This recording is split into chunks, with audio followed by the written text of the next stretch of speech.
Cet échange de documents suivi des poignées de main est l'aboutissement de plusieurs mois de renégociation des intérêts de la Guinée dans le projet Simandou.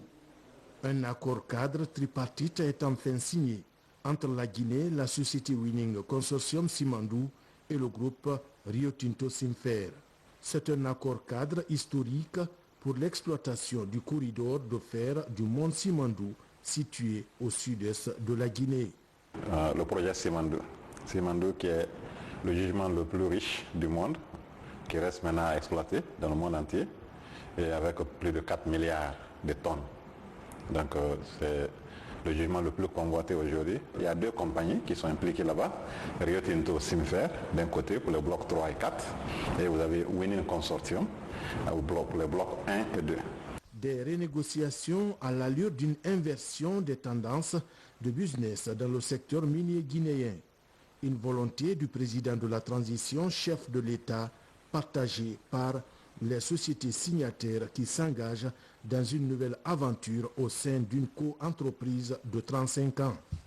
À la suite d'une longue journée de concertation et de négociations, nous avons signé un accord cadre fondamental avec Rio Tinto Simfer et l'État guinéen pour le développement du Simandou.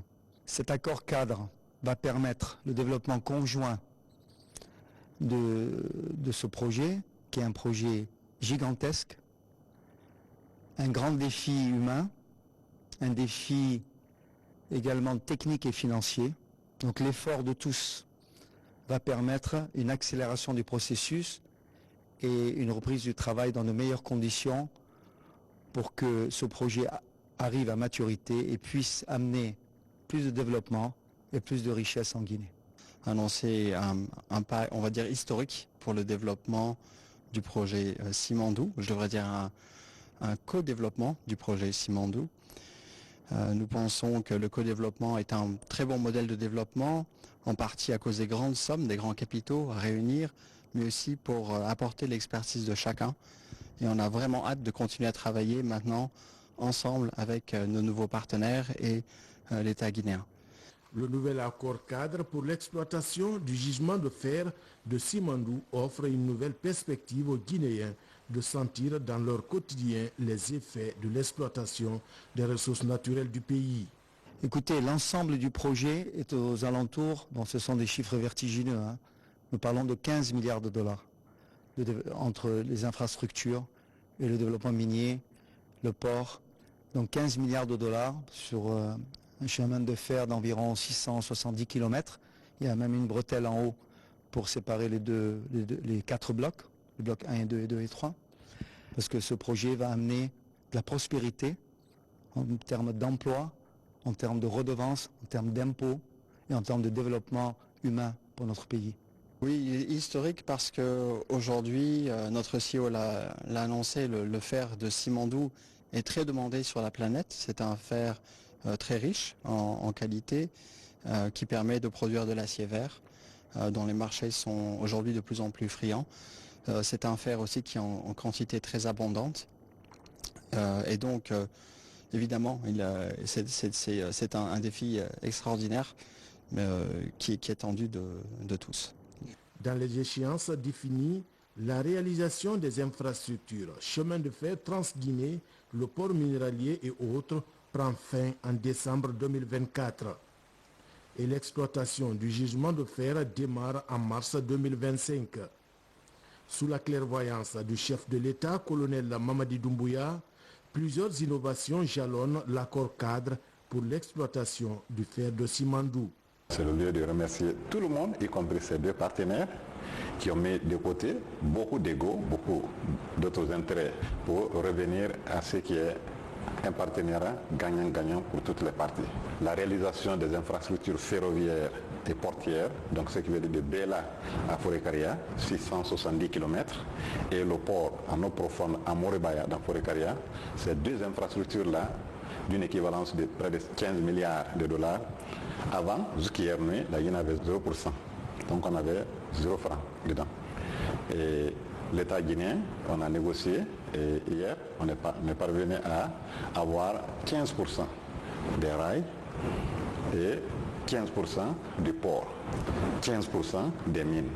Deuxième innovation, c'est que dans les conventions de base initiales, c'était dit que quand les sociétés construisent ces infrastructures, elles vont l'utiliser jusqu'à 30 ans, avant que ça ne revienne à l'État guinéen.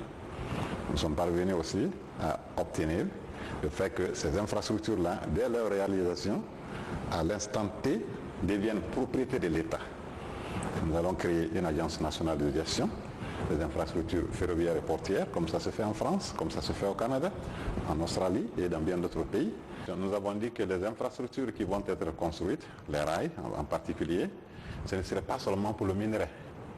Ça va être multi-usage. Ça veut dire quoi? Que ça va être pour le minerai, pour les miniers, pour les passagers et pour les produits agricoles, pour les personnes et leurs biens. Ça a été l'une des conditions les plus strictes que l'État guinéen a voulu que pour que ce projet ait lieu, il faut que cette option-là soit garantie. On a aussi insisté sur le fait que toute autre société minière qui va s'installer dans cette corridor, donc cette partie sud-est de la République de Guinée, aura accès à ces rails-là, conformément à la capacité de roulage des infrastructures ferroviaires. Troisième aussi, c'est que nous avons insisté sur le contenu local. Vous voyez ce qu'hier, jusqu'à l'arrêt des travaux, la semaine passée, il y a 15 jours maintenant presque, la plupart des entreprises là, c'était purement étrangères. Nous avons dit que dorénavant, pour l'exécution de tous les contrats de ce projet-là, il faut absolument qu'il y ait une partie guinéenne dans chaque contrat. Quatrième innovation, nous avons demandé la formation des Guinéens.